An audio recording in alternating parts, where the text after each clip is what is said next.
সারমেয় মুখে করে নিয়ে যাচ্ছে সদ্যজাত শিশু কন্যাকে। এই বিষয়টাই লক্ষ্য করে ভয়ে আতঙ্কে শিউরে উঠল রাস্তায় চলতে থাকা মানুষজন।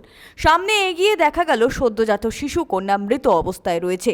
বুধবার রানীগঞ্জে স্কুল মোড় সংলগ্ন রাজপাড়া যাওয়ার রাস্তায় এই বিষয় লক্ষ্য করে চাঞ্চল্য গোটা এলাকায়।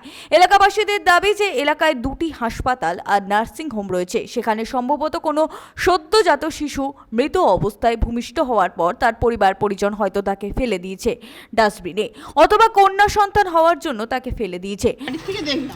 আচ্ছা, এটা কি বড় কুকুর নাকি ছোট কুকুর? বড় কুকুর। আর কুকুরগুলো যেখানে এখানে থাকে ওই হ্যাঁ। কুকুরগুলো হ্যাঁ, নিয়ে যে তারপরে পুলিশকে ফোন করা হলো, পুলিশ নিয়ে চলে গেল।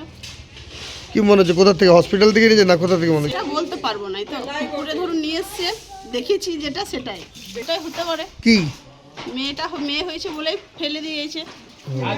এরকম মানুষ যেন মানে আর কোনোদিন মানে মা হওয়ার সুযোগই আসে না, মনে হয় আসবে না মনে হয়। এত বড় পাপ করলো যে। পরে ঘটনাস্থলে পৌঁছায় রানীগঞ্জ থানার পুলিশ এবং ওই মৃত সদ্যজাত শিশু কন্যাকে উদ্ধার করে নিয়ে যায়। পুলিশ সূত্রে খবর, শিশু কন্যার দেহটি ময়না তদন্তের জন্য পাঠানো হবে আসানসোল জেলা হাসপাতালে। তবে কে বা কারা ওই শিশু কন্যাকে সেখানে ফেলে দিয়ে গেছে এ বিষয়ে তদন্ত শুরু করেছে পুলিশ।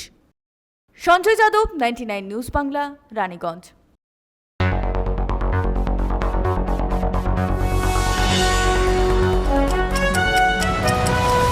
আপনারা দেখছেন 99 নিউজ বাংলা।